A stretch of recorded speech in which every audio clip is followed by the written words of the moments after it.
वंदे मां शारदे। आज हम आपको सिखाने जा रहे हैं प्रतीप अलंकार।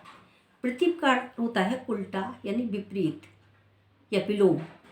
अगर हम किसी को जैसे मान लीजिए कहें कि सत्यवान का तेज इतना था कि उसने जैसे ऐसा लग रहा था सत्यवान का तेज चारों तरफ फैला हुआ था, उसके सामने सूर्य का प्रकाश बिल्कुल धीमा हो गया था। यह सूर्य में प्रकाश यानी सूर्य ने प्रकाश उससे ही लिया था, सत्यवान के तेज से ही सूर्य ने प्रकाश लिया हो, तो बात उल्टी हो जाएगी।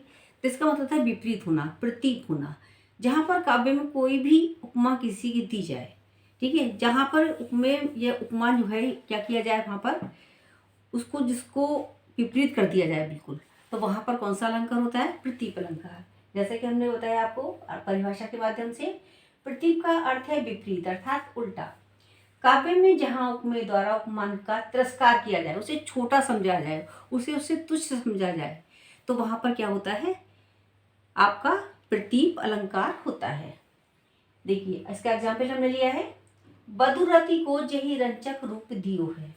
देखिए जब सीता जी को वनवास हो जाए, सीता राम लक्ष्मण तीनों वनवास के लिए जाते हैं, तो सीता जी को ग्राम की जो स्त्रियां होती हैं वो उसको उनकी सुंदरता को देखकर कहती हैं कि ऐसा लगता है, सीता जी के रूप को देखकर ऐसा लगता है कि जैसे मान लो कामदेव की जो रति है उसको भी इन्होंने जो है अपने रूप में से थोड़ा सा रूप प्रदान कर दिया, अपनी सुंदरता में से सीता जी ने थोड़ी सुंदरता रति को दे दी है।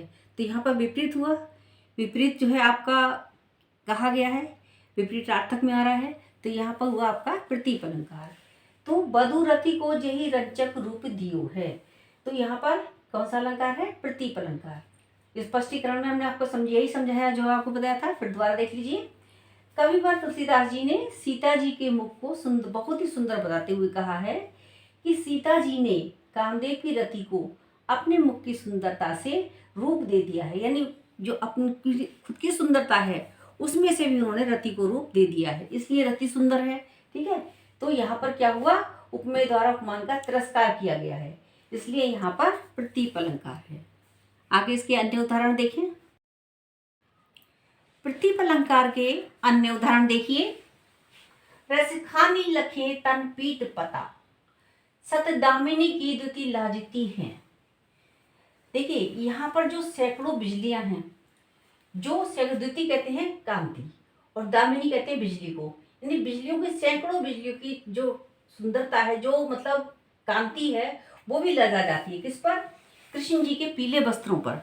यानी पीले वस्त्र इतने सुंदर लग रहे हैं कि वो उन पर जो है उनके सामने जो सैकड़ों बिजलियों की जो कांति है वो भी फीकी पड़ जाती है, यानी वो भी लगा जाती है। तो यहाँ पर अलंकार कौन सा हुआ? यानी बात कही कौन सी कही गई? यहाँ पर बात कही गई है आपको प्रतीप, यानी उल्टी बात कही गई है, विपरीत बात कही गई है। तो कौन सा अलंकार है यहाँ पे? प्रतीप अलंकार है। स्पष्टीकरण में हमने समझाया आपको। प्रेम रस की खान, कृष्ण के शरीर पर पीले वस्त्रों की शोभा ऐसी दिखाई देती है कि उन्हें देखकर सैकड़ों बिजलियों की शोभा भी फीकी पड़ जाती है, अर्थात लज्जित हो जाती है। तो बिजलियों की शोभा लज्जित हो गई है, बिजलियों की शोभा खुद ही इतनी तीव्र होती है, तेज प्रकाशवान होती है, लेकिन पीले वस्त्र कैसे? पीले वस्त्रों का रंग ही इतना जो है वो तेज है कि उनके सामने बिजलियों की शोभा भी फीकी पड़ गई। तो अलंकार प्रतीप अलंकार। अगला एग्जाम्पल देखिए। भारत काम कला निज कोटि, काग के भाग बड़े सजनी, हरि हाथ सो ले गयो माखन रोटी। ये रसखान कवि की रचना है। भारत काम, भारत माने न्यौछावर कर देते हैं, कामदेव माने कामदेव की अपनी कलाओं को, निज कोटि अपनी करोड़ों कोटि की जो उनकी कलाएं हैं, जो कामदेव हैं अपनी कलाओं के लिए प्रसिद्ध हैं, उनकी करोड़ों कलाएं हैं, उन करोड़ों कलाओं के सामने भी जो है वो कृष्ण की जो सुंदरता है वो उनसे अधिक है। यानी भारत काम, यानी भारत माने न्यौछावर करने को तैयार हैं रसखान कवि जी। ठीक है, कामदेव भी अपनी कोटि कोटि कलाओं को कृष्ण पर न्यौछावर करते हैं, अर्थात यहाँ पर कौन सी अलंकार है? प्रतीप अलंकार है।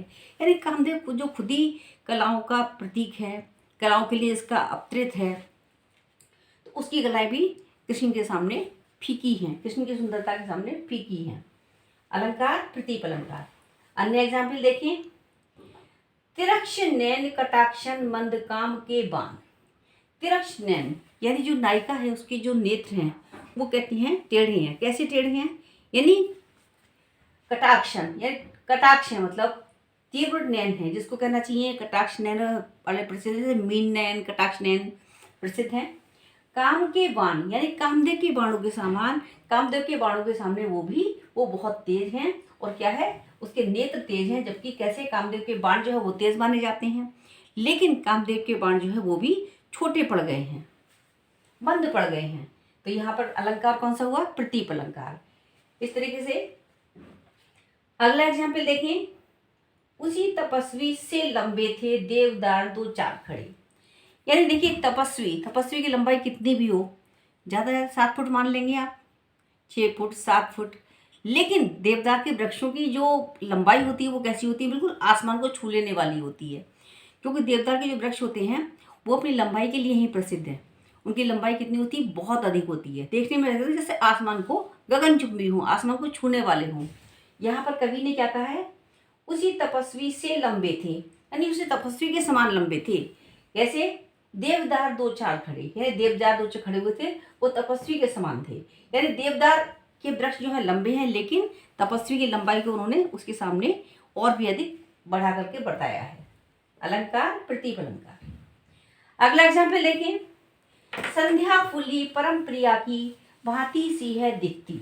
यानी संध्या हमारी शाम का समय, देखिए सुबह का समय हो, सुबह की सुंदरता हो, और या फिर शाम की हो, तो कैसी लगती है, कवि को बहुत अच्छी लगती है। शाम की संध्या जब फूली हुई हो, अजीब सा पीलापन सा लगता है, जो कि देखने में बहुत ही मनोहारी होता है।